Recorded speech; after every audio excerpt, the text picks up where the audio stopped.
Hello and welcome to the Myschool channel. My name is Angela, and in this video we're going to continue tackling the 2001 JAMB past question for English language. Please stay with us, don't go anywhere, we'll be right back.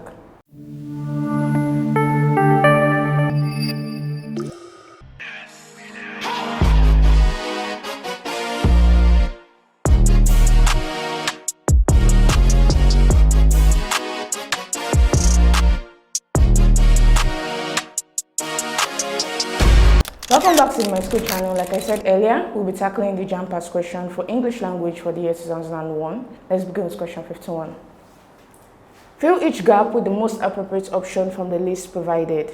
Neither Agbo nor his parents dash the meetings now. Option A, attended, B, attend, C, has attended, D, attends. The answer to this question is option B, attend. So this follows the subject-verb agreement, the rule of Concord. So whenever you have the correlative conjunction neither nor or either or, it is the subject, the noun subject that is closest to the verb that should agree with the verb.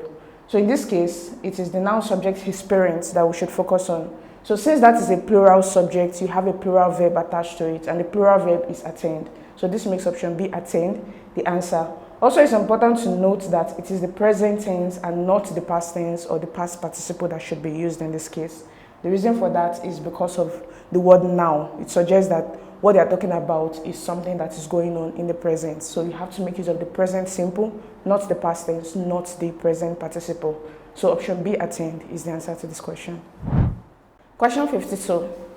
Again, we are to fill in the gap with the most appropriate option. Modern dancing has become rather scientific and so requires dash.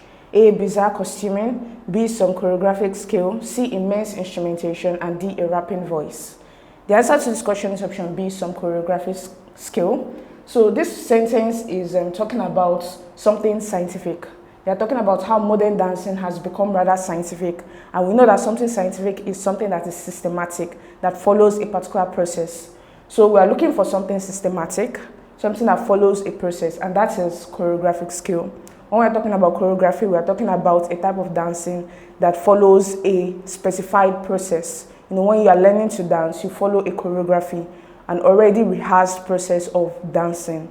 So, since they're talking about how modern dancing has become rather scientific, it has to be the fact that it requires some choreographic skill. It can be bizarre costuming because bizarre costuming is more artistic, it's more creative. It doesn't follow a systematic process.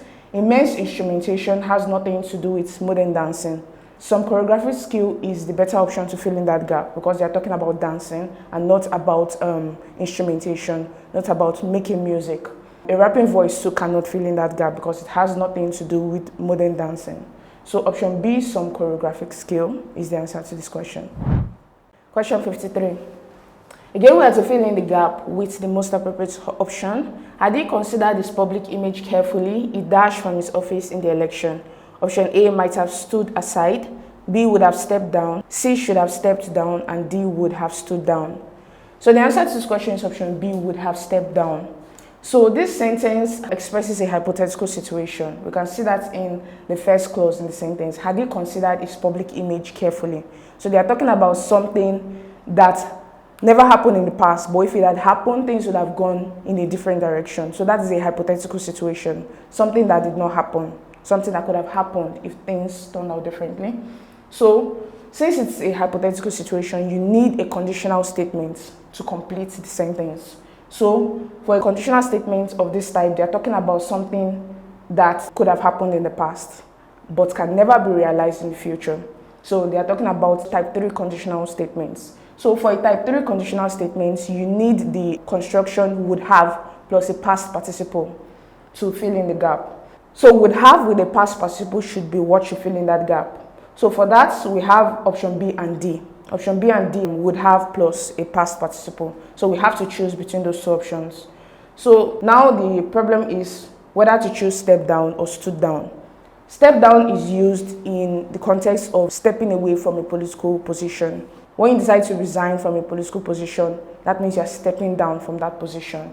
So stood down is not the correct expression in this context. The idiomatic expression for removing yourself or from resigning from a political position is step down. So this makes option B, would have stepped down, the answer to this question. Question 54. Again, we have to fill in the gaps with the appropriate option. The government which dash recruiting dash workers suddenly stopped doing so. Option A, are and its. B, was and its. C, is and there. And D, were and there. So the answer to this question is option B, was and its. So we are considering filling each of the gaps in the sentence. For the first gap, we need an auxiliary verb to fill in that position. So it is a matter of which tense or which number should be used in that particular position. Then for the second gap, we are looking for a pronoun, a possessive pronoun to fill in that position. So for the first gap, the answer is was because they are talking about the government, which is a singular noun. So for a singular noun, you need a singular verb to agree with the singular noun. The government is a singular noun because it's referring to a single entity, right? There might be a lot of people in the government, but it's a single unit, a single entity, just like a family. A family is a singular noun as well. So we have to use was. It can't be is because they are talking about something that happened in the past. The government, which was recruiting workers, suddenly stopped doing so. So the fact that they said suddenly stopped doing so means that they are talking about something that was going on but now has stopped.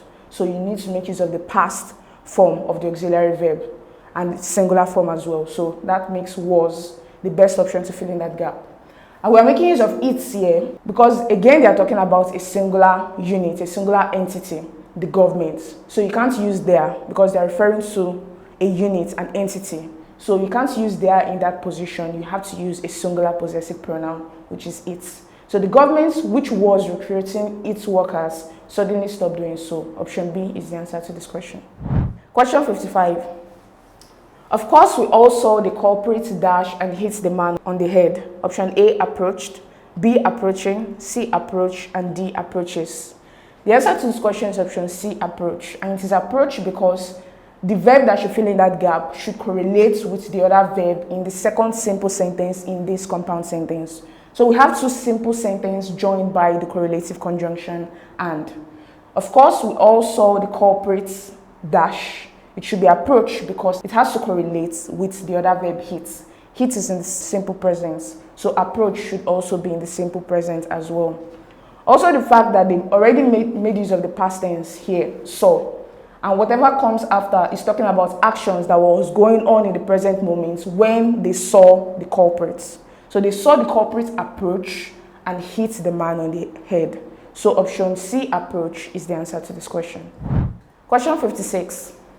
A child that shows mature characteristics at an early age may be described as dash. A, preconceived. B, premature. C, ingenuous. And D, precocious. The answer to this question is option D, precocious. So a precocious child is a child that shows signs of maturity at an early age.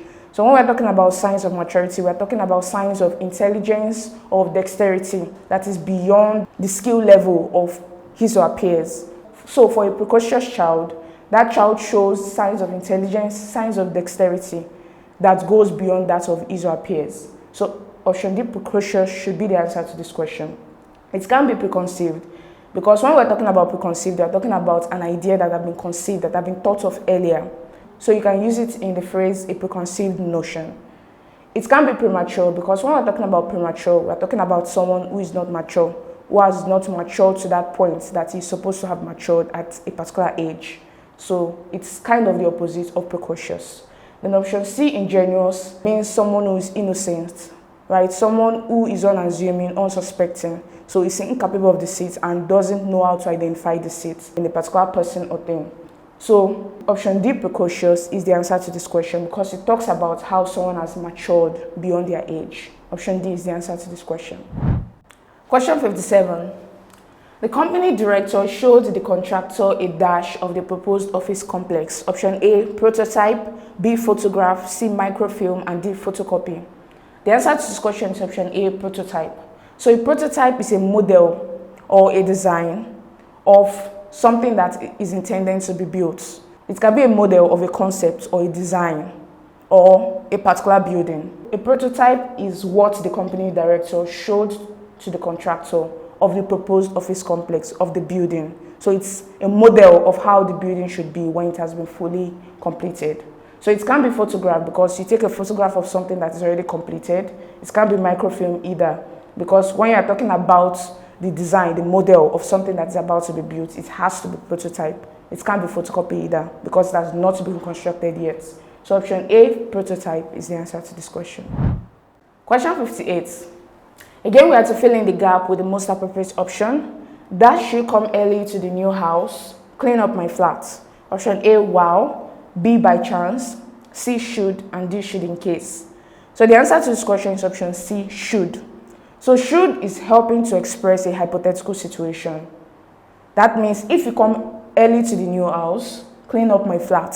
You are telling the person, if by chance you come early, you should clean up my flat. So it's a hypothetical situation.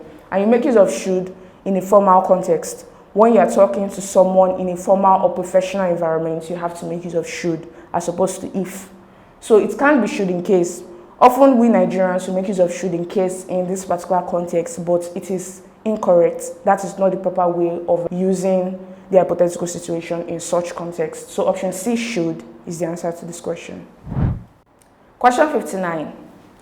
This imposing edifice dash a fortune to build. Option A, had costed, B, have cost, C, costed, and D, cost. The answer to this question is option D, cost. So the past tense of cost is cost. We need a past tense here.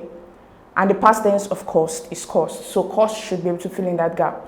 The only situation when we make use of costed is in accounting situations, when you're talking about identifying the value, the price of a particular thing. So something can be costed at a particular amount. So you use that in accounting context and not in this context. So option D, cost, should fill in that gap. This imposing edifice cost a fortune to build. Option D is the answer.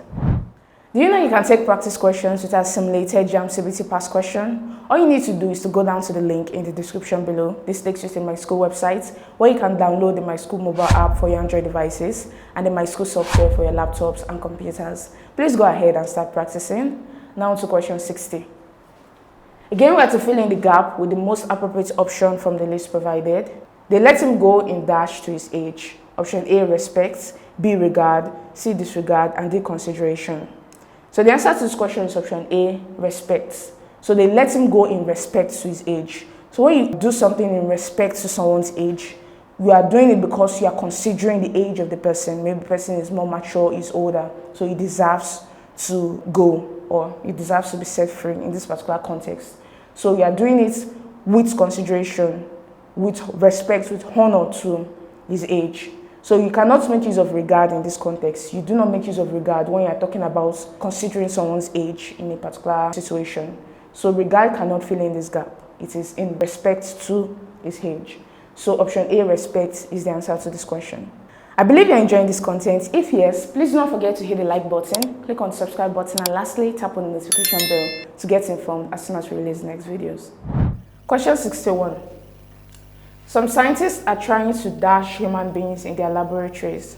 Option A, imitate, B, replicate, C, implicate, and D, fabricate. So the answer to this question is option B, replicate.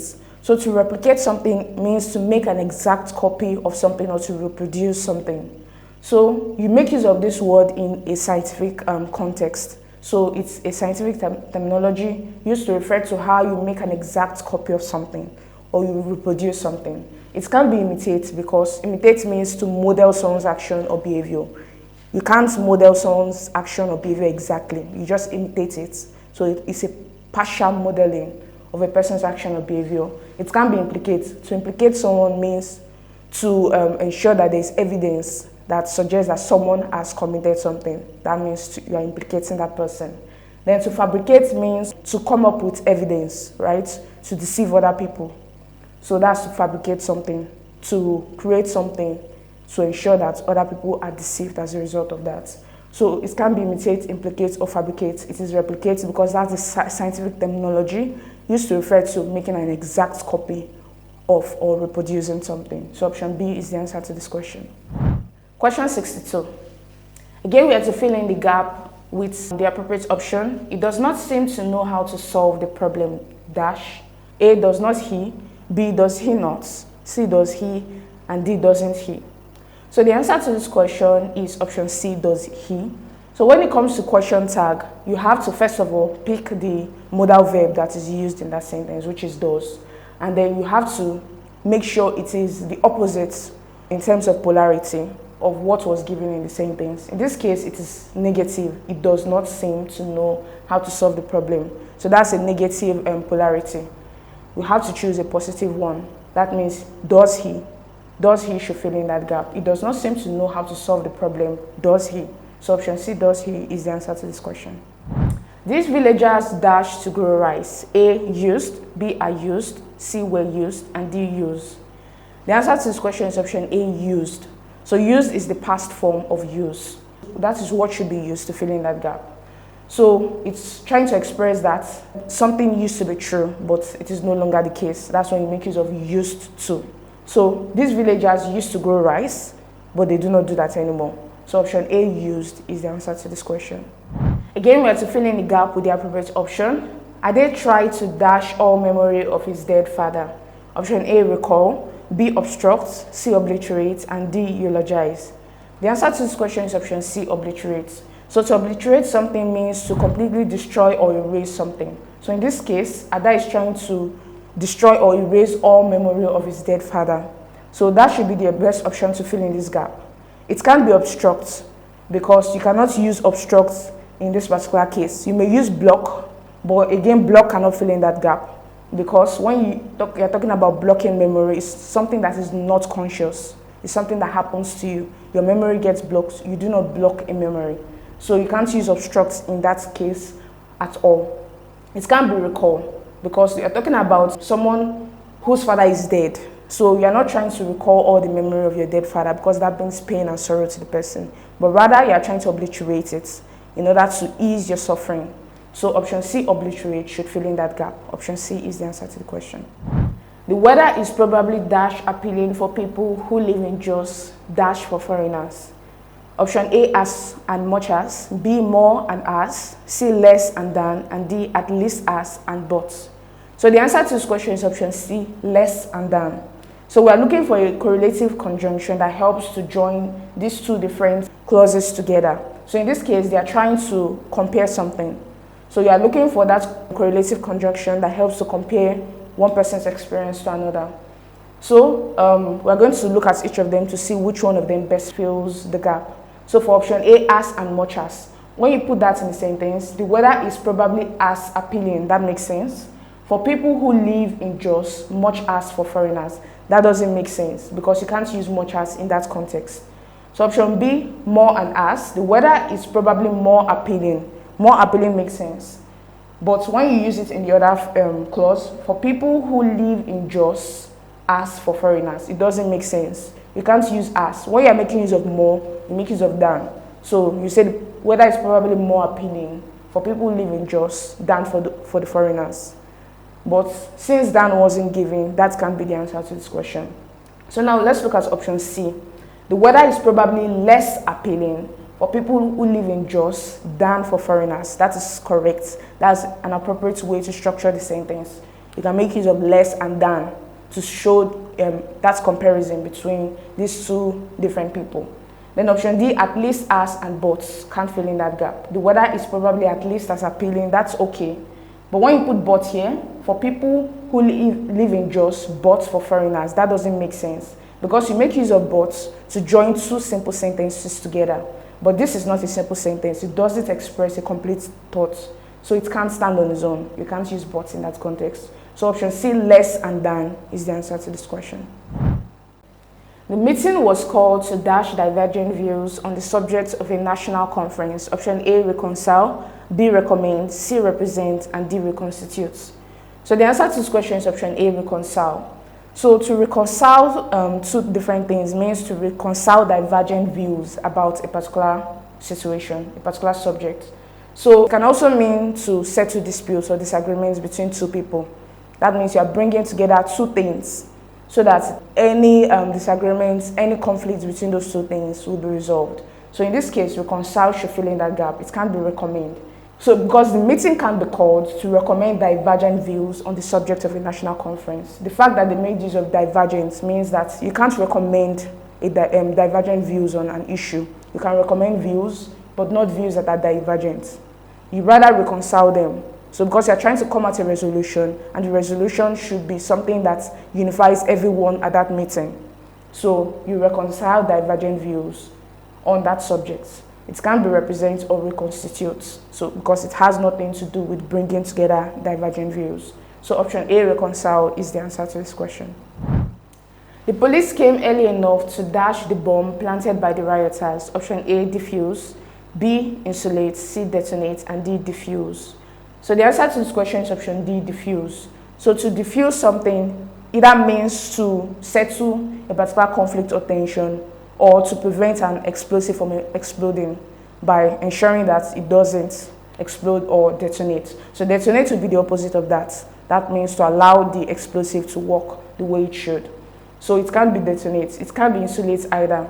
Because when you insulate something, you are trying to protect a particular thing from the harsh conditions outside of it, from temperature, from heat, and so many other things. So it can be insulate because they can't insulate the bomb, right?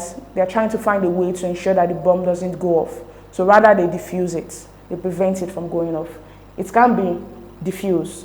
When you are talking about diffuse, although they sound alike, they mean different things. Diffuse means to spread something over a particular region or area.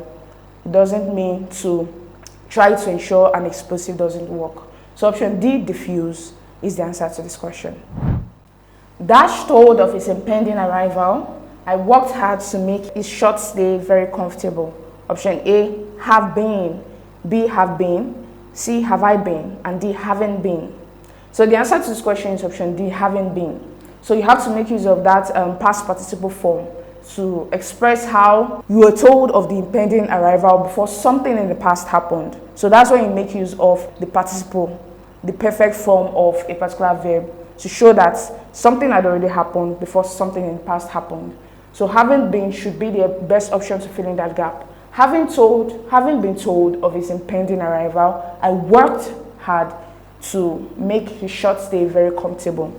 It can be have I been, because if it's have I been, that means you're talking about a hypothetical situation, and they would have said I would have, not I worked hard. I would have worked hard to make his short stay very comfortable. So option C can't be the answer.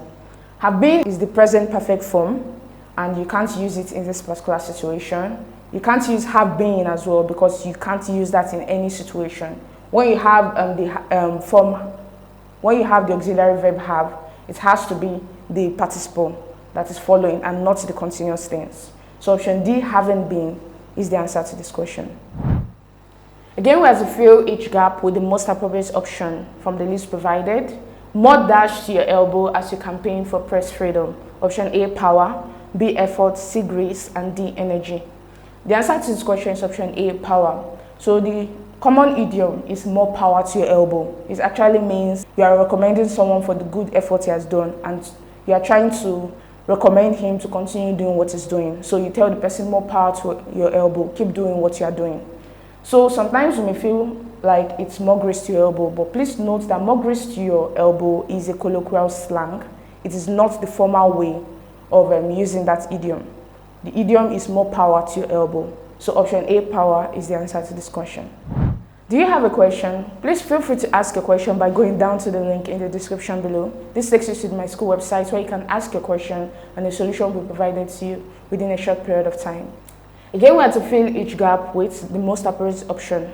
When Ajike met her dash husband at the party, she felt like reconciling with him. Option A, estranged, B, strange, C, caring, and D, loving. The answer to this question is option A, estranged. So estranged means emotionally distanced or separated. So that is the best option to fill in that gap, because they are talking about a husband that she wasn't reconciled with before. They had an issue going on between themselves. So it can be caring or loving. It can also not be strange, because they are talking about her husband. Her husband cannot be someone who is strange, but rather someone who is estranged. That means they've gone apart over a long period of time. They're estranged from one another. So option A, estranged, is the answer to this question. Do you have a better explanation or solution to any of these questions? If you do, go down to the comment section below, indicate the question number and the solution you'd like to share. They had to dash the generator when the electricity failed. A, light up, B, fall back on, C, switch on, and D, resort to. So the answer to this question is option B, fall back on. They had to fall back on the generator when the electricity failed. So to fall back on something means to use something when all other options have failed. So in this case, electricity failed them, so they decided to fall back on the generator. It might feel like the answer is resort to, but please note that resort to has a negative connotation. You make use of resort to when you're talking about doing something because you have no other option. You've been constrained by everything. That prevents you from doing what you want to do. That's when you talk about resort to. So for example, you had to resort to violence because you could not get your way, something like that. So it has a negative connotation. You had to resort to something you do not want to do in that particular situation. So that negative connotation prevents it from being the answer to this question. We're talking about something that is more neutral. Because the electricity failed, you had to fall back on the generator. So you do not have to resort to something negative, something that is against your moral code or your ideals. So option B, fall back on, is the answer to this question. The editor was not happy that the Nigerian press was hemmed dash, A up, B over, C across, and D in. The answer to this question is option D, in. Hemmed in is a phrasal verb that means that you are constrained. You are not allowed to do anything because somebody else is constraining you, preventing you from doing what you want to do. So hemmed in is the phrasal verb that should be there. So the editor was not happy that the Nigerian press was hemmed in. They were not allowed to do what they wanted to do. So option D, in, is the answer to this question. Again, we are to fill in the gap with the most appropriate option. 3/4 of the hostel dash been painted and 3/4 of the students dash moved in. Option A, has and has, B, has and have, C, have and has, and D, have and have. So the answer to this question is option B, has and have. Again, we are talking about the subject-verb agreements, Concord. So in this particular case, you have to look for the verb that agrees with the subject of the sentence. And here we have two simple sentences in this compound.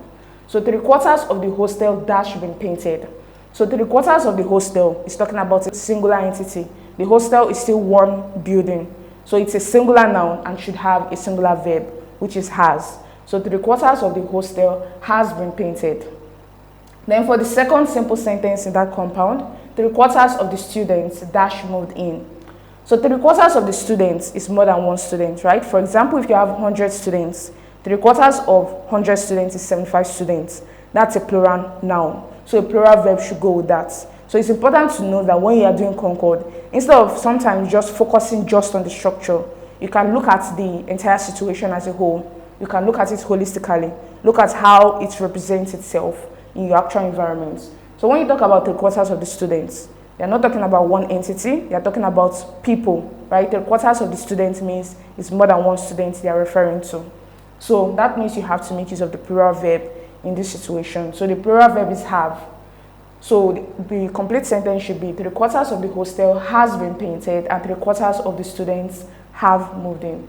So option B, has and have, is the answer to this question. Again, we have to fill in the gap with the most appropriate option. A wide range of options dash made available to the political parties during the recently concluded elections. Option A are, B were, C was, and D is. So the answer to this question is option C, was. So we're making use of was again because we're talking about subject-verb agreements. So the subject has to agree with the verb. The subject is a singular noun, a wide range of options. So we are going to focus on a wide range. A wide range is a singular noun because you can see the article A. Whenever you have A or an at the beginning of a noun, phrase, or clause, you just know that it's singular because the article A and an is used for singular nouns. So of options is merely a post modifier. It's telling you more about the wide range. So you should not focus on that when you are looking for the verb that should agree. So a wide range of options was made available to the political parties during the recently concluded election. And the reason why we chose was instead of is because they're talking about something that happened in the past, right? During the recently concluded election is something that happened in the past.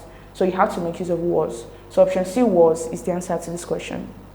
I believe you're enjoying this content. If yes, please do not forget to hit the like button, click on the subscribe button, and lastly tap on the notification bell to get informed as soon as we release the next videos.